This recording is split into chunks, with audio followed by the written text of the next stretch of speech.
Live Fit Podcast, episode 121, Orthorexia, How to Have a Healthy Attitude Toward Food. What we do know, and there's a lot of evidence now to suggest this, is that the kind of the messages that are being put out by health bloggers and the whole social media, Instagram nation that we've become does mean that those people that are susceptible to eating disorders, vulnerable, kind of stay fixed. They kind of stay stuck because they use these messages and these images as validation to stay stuck. Especially if we think majority of these food and health bloggers have absolutely no nutritional qualification between them at all. They just are basing their advice on their own personal story. Welcome to the Live Fit Podcast with Glenn Johnson, your resource for all things that contribute to good health. You will hear expert advice and interviews with leading authorities on fitness, food, fat loss, mindset, and the mind-body connection. You will find show notes, articles, and health programs at livefitpodcast.com. Yes, it is time once again for the Live Fit Podcast. I'm your host, Glenn Johnson, your guide to better health. Thanks, everybody, for listening. I really appreciate you being here. Today's guest is Ree-knee McGregor.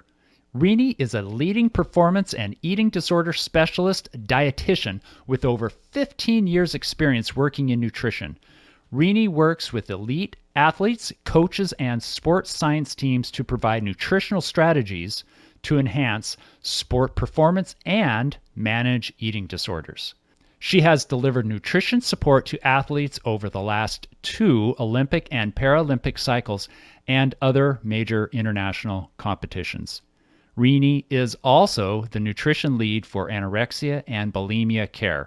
She is the best-selling author of Training Food, Fast Fuel, and her latest, Orthorexia, When Healthy Eating Goes Bad. Let's hear what Ree-knee has to say about orthorexia and how you can eat healthy without going crazy.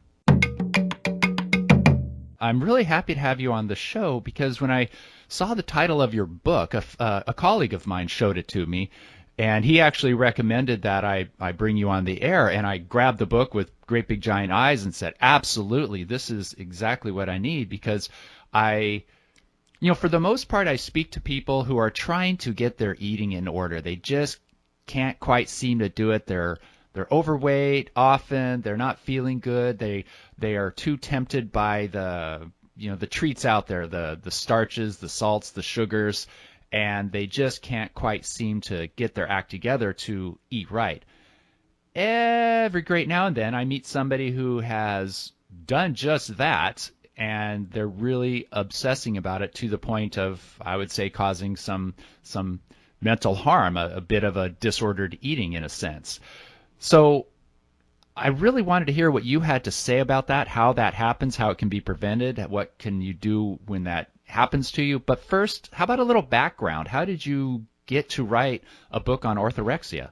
I am a performance and clinical dietitian, and so what that means is I basically, for the last 17 years, I have worked in sport and eating disorders. So my clinical background, I specialised in eating disorders, and then actually I've always been very sporty myself, and so it kind of made sense for me to do the qualifications in terms of working in sport. So for the last 8 years I've been working in high performance sport, and actually when I started in high performance sport I was kind of thinking, right, that's great, my clinical days are behind me, I won't have to worry about disordered eating. And of course I was completely wrong because you then have the population where actually probably they are most at risk of developing disordered eating and dysfunctional relationships with food. So in the end, I ended up kind of finding that having the knowledge and my previous experience worked really well hand in hand. And so I suppose to a certain degree, I've become known as somebody that works in sport and eating disorders. And I get a real mix of clients coming my way. So when it came to writing the book, obviously I'd written previous books on sports nutrition specifically, and they'd done really well, and people were really loving them because they were very practical. One of my strengths is that I'm good at putting the theory into practice so that people can really use it, and it's not buying weird and wonderful ingredients, it's just using everyday foods. And so there's been a lot of positivity around it, and the publishing company I work with were keen for me to write another book with a slightly different angle. And we discussed my area, my kind of specialism in disordered eating and eating disorders. And I also work for a national eating disorder charity here in the UK called Anorexia and Bulimia Care. So, I see the destruction that this illness causes firsthand. I mean, I'm on the phone to parents, on the phone to people who are suffering, people's carers, and it's a really debilitating condition. So we're talking to the publishing company, and they felt they wanted to do something. And we were sort of throwing ideas back and forward. And then I was invited to speak at the Cheltenham Literature Festival back in October 2016. And basically I was brought on the panel so that the title of the talk was the clean eating debate, and I was brought on the panel as the scientist in terms of kind of giving a scientific background to what clean eating was it good for us, was it not good for us. So I went along.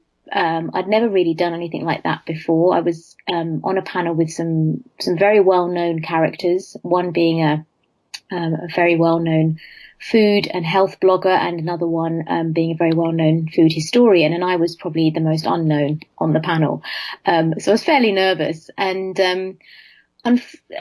it was a really difficult experience. I'm not going to lie to you, Glenn, because where I went in thinking, right, all I'm going to do is present the facts and explain that, while I'm not saying that clean eating per se, or even health bloggers per se, are causing eating disorders, because we know that that's not the case.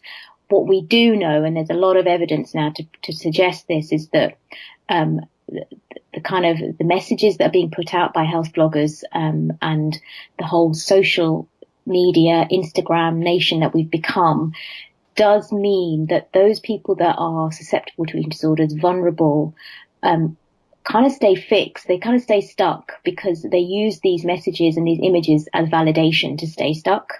And so I was basically talking about this on stage, and the lady that would have been brought in as the kind of the pro clean eating, she was really struggling. She really didn't have anything to say back in terms of this, and unfortunately she became very emotional and burst into tears, which then led the audience to become quite rowdy and quite negative. And quite negative towards myself and also the food historian, because the food historian B. Wilson and I were on the same page saying, this is really dangerous, because especially if we think majority of these food and health bloggers have absolutely no nutritional qualification between them at all.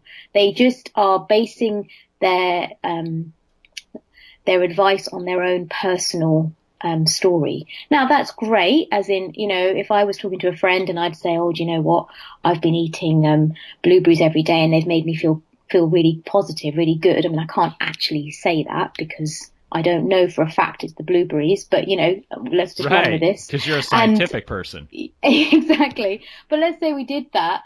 It's my choice. It's my story. It's not like I'm saying that means you must do this, because it's obviously the next best thing. And that's my problem with the kind of health and food bloggers, is that it's very much N=1. And obviously as a scientist, you're looking for population studies. You're looking for evidence to actually suggest what causes why, how do we prevent Z, that kind of thing. So basically, on the back of the experience I had at Cheltenham Literature Festival, there was a lot of noise on Twitter. There was several articles written by B. Wilson in The Guardian and other broadsheets. And it brought a lot of awareness to the fact that it felt like clean eating really had got out of hand.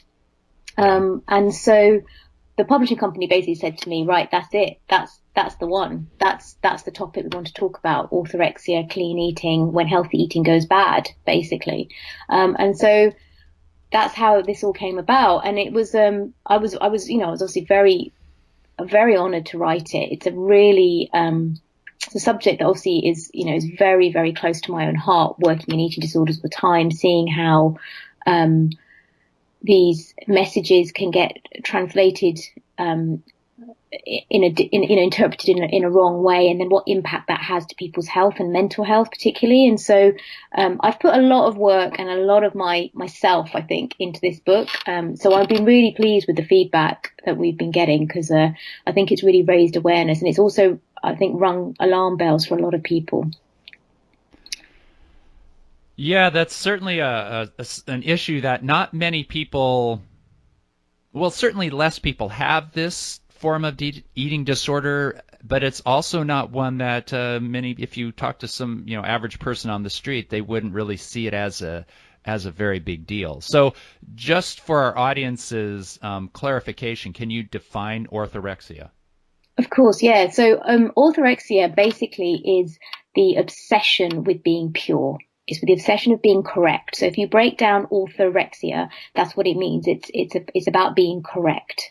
And so actually, at this precise moment in time, it actually is not a diagnosable eating disorder. It's not recognised.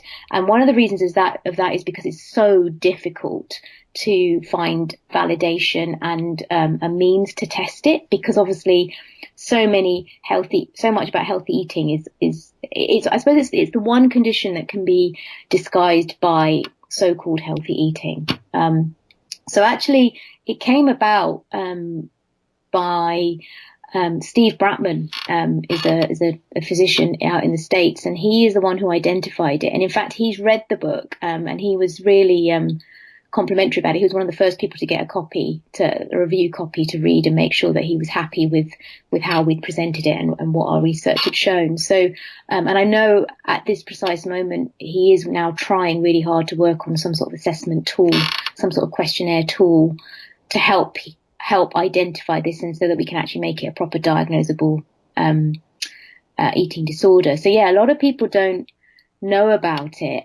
They probably know about the hashtag clean eating, because that's become such a big phenomenon in sport and eating, and Instagram and Twitter. It's everywhere, but they might not necessarily know the term orthorexia, and that's where it comes from.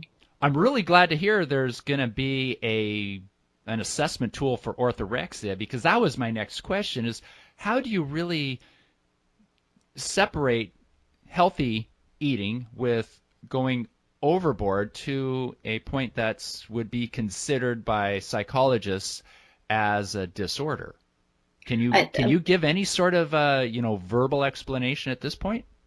Yeah, I mean, that's a really, really good question. And the way I've described it in the book, and the way I describe it to clients and actually people who ask me, is that obviously as a dietitian, my number one kind of message is that we should all be eating healthily. We should be kind of eating more vegetables, more complex carbs, lots of lean protein, essential fats, all those things that we want to, we should be promoting. And I suppose when it becomes orthorexic is when a couple of things happen. One is that people become very, very obsessive with a certain ingredient. So, they could even drive around the whole neighborhood trying to find this one particular ingredient, and they'll buy it for whatever expense. So, things that in the past have been, I suppose, presented as superfoods, like, your goji berries and, your kind of green juice and all these different things. Like, people will go for miles to try and find them. So that's one aspect of it. The other thing is that it becomes very, very restrictive, in that you get to the point where people just can't go out. They can't eat because they don't know how things have been made. They don't know what's in it. And they're so fixated on the fact that it has to be a certain way. It has to be made, it has to be gluten-free. It has to be made with coconut oil or whatever it might be. It becomes very, very kind of fixated. And so for me, I start to worry when it gets to this stage where people are avoiding social situations because they are too worried about what they're going to eat, where they feel they have to have the same thing, like they have to have a green juice every morning, whatever happens, otherwise something awful might happen. It's where they probably go to huge expenses and spend a lot of money on food. But I suppose the biggest thing is, as I said, it's when they can't deviate from the rigid food rules that they've developed. That is where it becomes a problem. I eat really well. I eat, as I'm supposed to eat really well, probably 80% of the time. But then 20% of the time, I let my hair down and, I have a bar of chocolate or a piece of cake or a glass of wine or whatever, because that is just normal, healthy eating. It's a balance. It's all about moderation. So that is probably how you identify when people become very, very obsessive about what they're eating. And often in orthorexia particularly, they can become quite evangelistic about it. Like, oh, yeah. They're almost like, I'm superior to you because, I'm having all these nutrients and look at me, I'm healthier than you are. And I think I always say, health is a very personal thing. For some people, it's being vegetarian or being vegan or eating, predominantly plant-based or whatever. And for other people, actually, they want, how they've been brought up. They want their meat and 2 veg, and that's what works for them. So I think it's a very personal thing, but obviously there are elements of health that we should all be working towards. But again, it comes down to moderation. Nowhere in any rule book is it written, or any guidelines is it written, that you must never have sugar, or you must never eat saturated fat, or you must never eat gluten. Nowhere is it written anywhere. And I think the thing about orthorexia is that people adopt absolute restrictive, they adopt food rules that are very, very restrictive because it helps them to feel good about themselves. It's like a religion. Yeah. Yeah. I mean, and if I go back to Cheltenham Literature Festival, I mean, I wrote a blog about it too, and I had to kind of write it 3 times because the first time I wrote it, I really did feel like I'd been attacked by a cult, and I obviously had to go back and rewrite it so it wasn't quite as harsh, should we say. I was a little bit more diplomatic with my final version, but it really does feel like that. It really does, especially when you're on the other end of it. And it's so hard to explain to people that, actually, this is doing you harm. I mean, since the book's come out, I've had obviously people contact me directly on social media. I've had people write comments on my website and all sorts. And majority, to be honest, 90% of them are really, really positive. There's some really lovely things people are saying about the book and the way I write and all that. But then you've always got the 10% who are obviously really in denial that this is a problem for them. And I did have one person where we ended up having, it wasn't a spat of any sort. It was just a communication over Twitter. It was very, very civilized. But at the end of it, she couldn't change her food rules. And she just turned around and said to me, you know what, I appreciate what you're trying to do. But for me, actually, in my head, I'm fit, I'm healthy, and if I choose not to socialize, then that's my choice.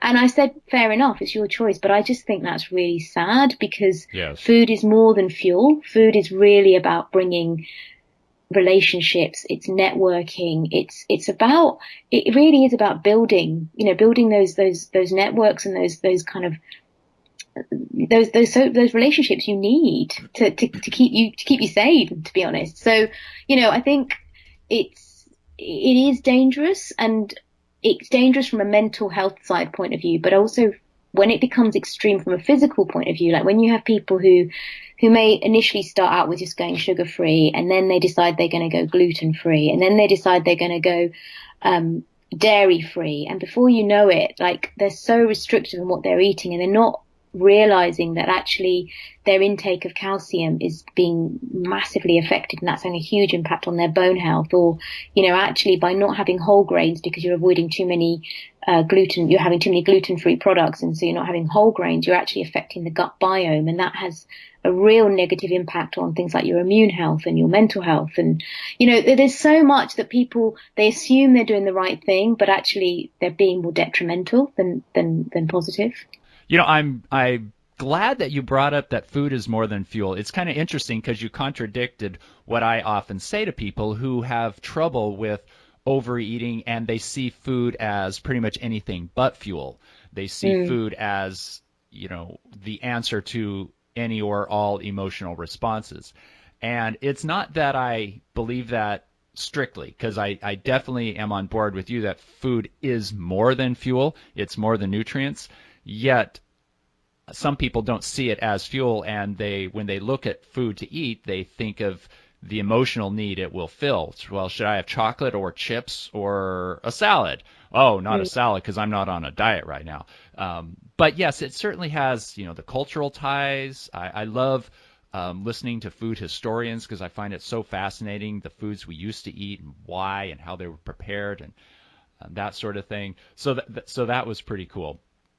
The other thing I wanted to say was when people are in, this state of orthorexia, they do get very evangelistic about it. And I've seen that with paleo types of eating so much more than anything else. And now I'm starting to see it with intermittent fasting. What's your impression on intermittent fasting?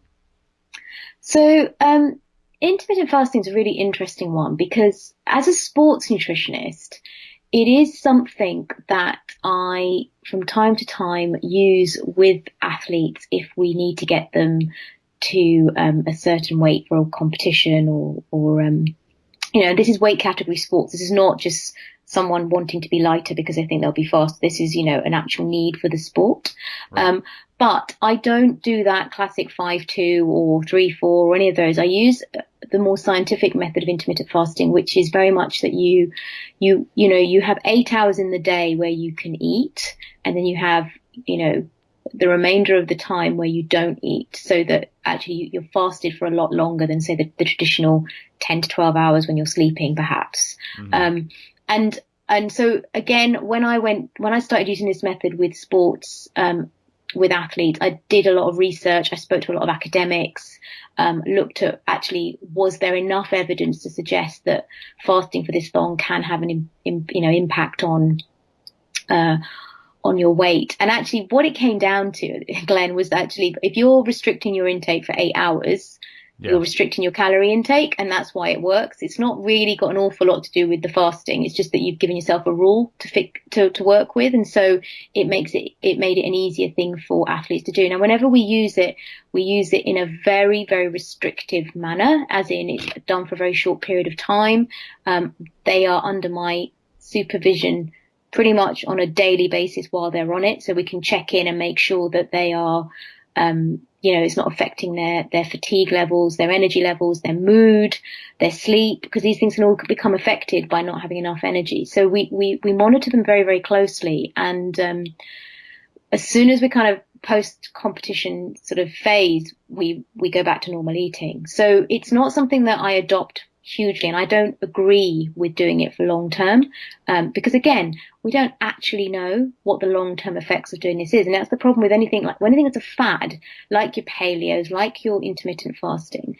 You don't have enough evidence. There's not enough long term studies to know exactly what the impact is going to have. So you have to be very, very careful with what you do. So yeah, it's not something that I would never really recommend it unless I was, like I said, in a situation where I needed to use it for a performance gain, if that makes sense. Just for clarification, if you were working with somebody who needed to make weight, like a wrestler, for example, and you were going to do the intermittent fasting, am I understanding right that you do the 8-16, so they eat for a window of 8 hours a day, and then they don't eat for another 16 hours? Yeah. Yeah. And what would they eat? Do you give specifics? It very much would depend on their training. So I always tailor athletes' diets according to their training. So if they're doing high intensity based work, then they would need the carbohydrate in their bodies to be able to do that, to be able to hit those, those sessions and get that adaptation progression that they need. So it would be very much tailored to their daily training. I wouldn't remove food groups at all. Like, I'm really anti removing food groups. I know that some people find that low carb, high fat is really beneficial from a weight loss point of view, but the problem I have with that is that there are too many negative connotations on being on a sustained high fat, low carb diet. So I would never go down any sort of fad. It would be very much a balanced approach, but it would probably be smaller, just kind of very much, like I said, tailored to to their training, and it would definitely involve carbs, protein, fats, vegetables. You might change the proportions a little bit depending on how much work we had to do, but there would be nothing that would be removed. And how long would you recommend somebody do this type of intermittent fasting before, in your opinion, it gets to be in the possible danger zone? I mean, I personally am not very comfortable doing anything like that for more than 4 to 6 weeks. That's about as comfortable as I am. So I tend to not do it for any longer. In most cases, if I'm honest, I tend to do it very, very short periods of time. So somewhere between 10 days to 2 weeks. And that's usually literally in the lead up to a competition. And that would be the only time we'd do it. Mm-hmm. Gotcha. How can somebody avoid becoming orthorexic? They want to, maybe they want to change their eating habits. They're eating the standard American diet and they're overweight and they want to lose some weight. Maybe they're athletic, maybe they're not. But so let's say somebody is really dedicated to eating really healthy, clean foods. How can they do this without being sure that they don't go into the danger zone of a disorder? So obviously, like all eating disorders, orthorexia really isn't about the food, to be honest. It's very much about what's going on for that person, is their perception of themselves. So it's so not everybody that starts out on whether we want to call it clean eating or whatever healthy eating regimen is going to end up with orthorexia. That we need to make that very, very clear. Not everybody's gonna end up that way. It tends to be certain types of individuals, usually those that are very high achievers, they're perfectionists, they can be very self-critical, they tend to be quite sensitive.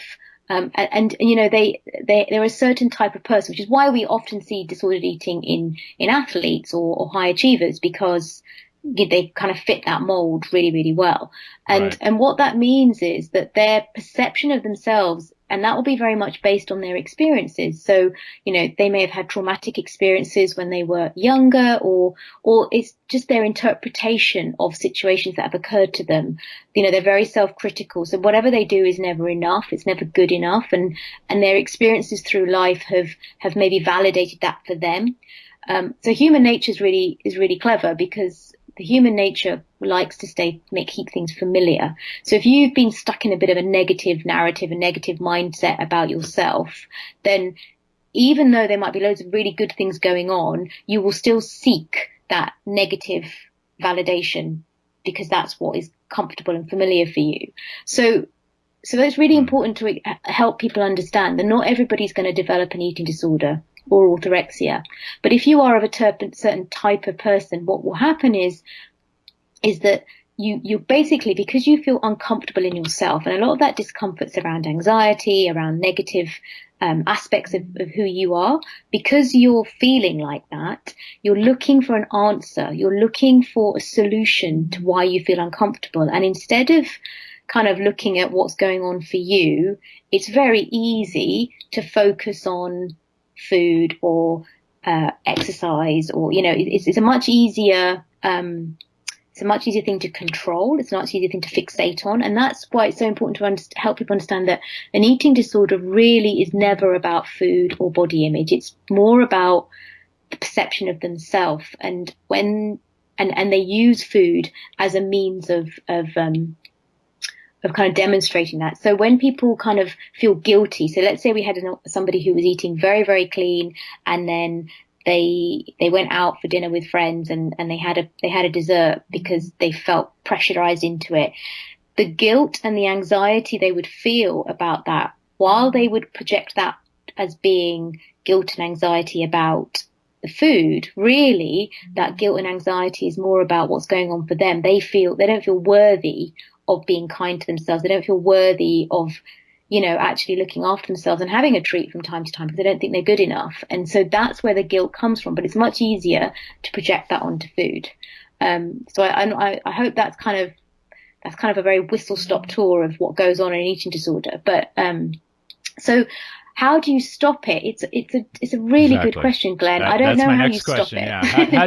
How do you either prevent it from happening, or, since you just said you're not quite sure, I think probably awareness is a really good place to start. Just recognizing that you're feeling super anxious that you couldn't get your green smoothie in the morning, or that certain thing for dinner, or you won't eat at a friend's house because they use butter, whatever. So let's say somebody's there, they're recognizing this. How can they move away from it? So I would always say that if you have recognized this in yourself, you can do it yourself. Like, I do have clients that have just basically understood that they've got a problem, and the only way they're going to change behavior is to challenge that behavior. We know that it's a psychological phenomenon. So they will just have to push through and understand that they are going to be uncomfortable. And some people can deal with that. Some people are okay with that. They just accept that they're going to feel uncomfortable, but actually nothing awful is going to happen. It's a much smoother and probably more supportive experience if you get some sort of psychological support to help you. And in some cases, nutritional support. I mean, not every case of orthorexia will need nutrition, but probably every case of orthorexia will benefit from psychology or counselling of some description.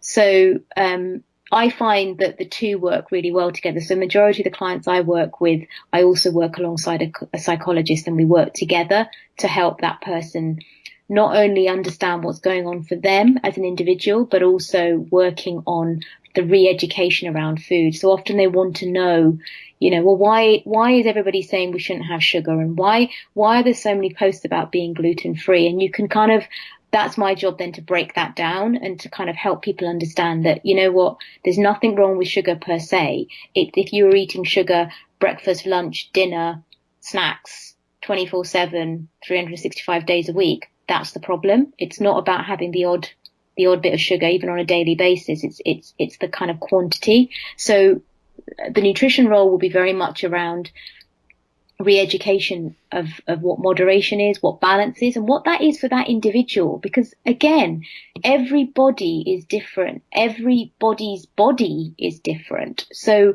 yes, we have guidelines, but people have to remember their guidelines. And that's the other thing, is I find that often I get, when people are really stuck and they come to see me and it's the early stages of recovery, they'll throw that back at me. They're like, oh, but the national guidelines say this. And I'm like, yeah, they're guidelines. They're not rules. They're guidelines. They're guidelines for the whole population. And at this present moment in time, you are an outlier of that population. So they don't work for you. We need to look at what is important for you right now.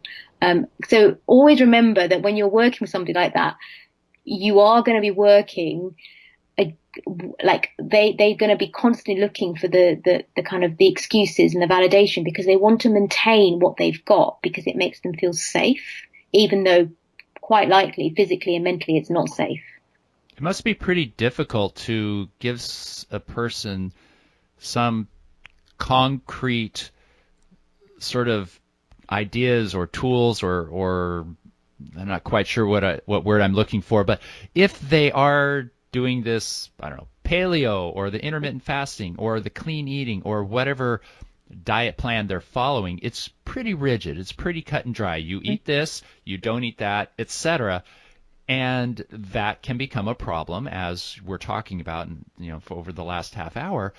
How can you give somebody the ability to judge for themselves that, yes, I can have 3 squares of chocolate a day instead of none, and also not an entire chocolate bar? How do a person who is a very black and white thinker, how can you kind of impress upon them to be a little softer without the fear of going overboard back to the previous way they were probably eating, which is, haphazard and just sort of eat what you feel like at the moment?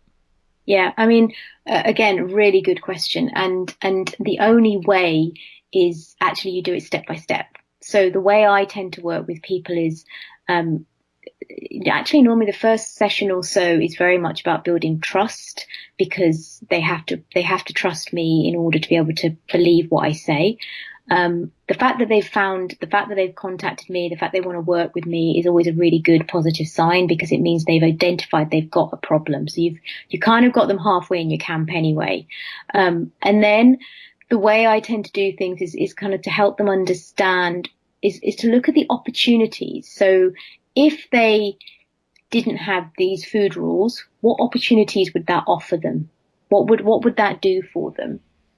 And I think that's always a really good exercise. We tend to do that together so they can see that actually what they've been doing has really held them back, in particularly usually you find from a social point of view, but and relationship point of view. So that's always a good buy-in. It's kind of getting that buy-in to think, okay, so there is a real problem going on here. And then you look at, one of the things I tend to do is kind of get them to think about, well, what is healthy eating? What does it look like? What does it look like for you? And that's when you can then start to break down some of the thought patterns that they've put together, that, if I eat sugar, this is going to happen. And you can bring in the science and explain that actually a small amount of sugar is not going to cause you harm, or actually you've got no reason to be gluten free. So there's no reason. And you have to challenge them. You have to set small targets and little goals and let them do them, and then let them see for themselves that nothing awful happens. And it is very much a hand holding exercise. It really is. It's not something that you can just, give someone a diet sheet and off they go. It's a very much step by step hand holding, encouragement, let them learn from what you're teaching them. And also at the same time, if they're working on their sense of self, they can also start to let go of some of these needs to be perfect, because that's what this is all about at the end of the day, is that they want everything to be perfect, but actually understanding that there is no perfect. It's actually getting to the point where you're okay with who you are. So there's a lot of work that goes on. It's not just, I think a lot of people think that the majority of my job is people come to me, I give them a diet plan and off I go. It really isn't. It's a very kind of, I suppose, long-term process, and it's pretty demanding of the practitioner as well, because you really are trying to change somebody's behavior, and we know that it takes time to change behavior, but it's helping them to see how to do that. It's giving them the tools to be able to kind of rewire the brain that's been changed. And that's really tough for the black and white thinker, the math person. And one thing that's great about that is it's in a sense, it's a lot easier, because if you have a math problem, 2 + 2 = blank. There's only one answer. It always equals 4. It doesn't matter the lighting or your mood. 2 + 2 = 4. Yet, should I eat this banana or not? Well, yeah, maybe some. Should I eat half of the banana, a quarter of the banana? Should I eat the banana with anything else? That gets a little bit wishy-washy. And can I have chocolate today or not? And if it's just a cut and dry, I can never have chocolate, then that's pretty easy. So you're talking about having people not only think but also feel their body, and do they want that piece of chocolate because they're feeling lonely, or because they want the little lift of the caffeine and the sugar, or that's very difficult.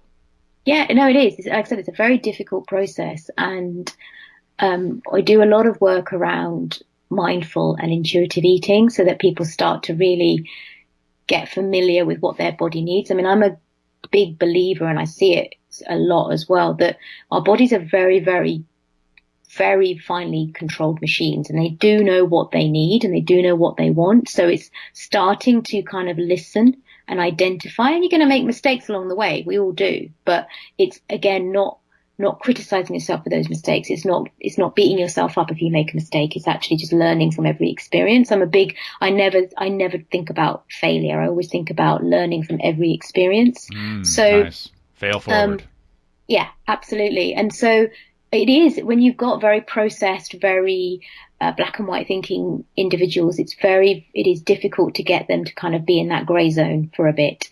But actually the whole point of challenging their behavior is getting them to accept that it's okay to feel uncomfortable, and it's okay to not know all the time if it's the right thing for you, because you learn from that.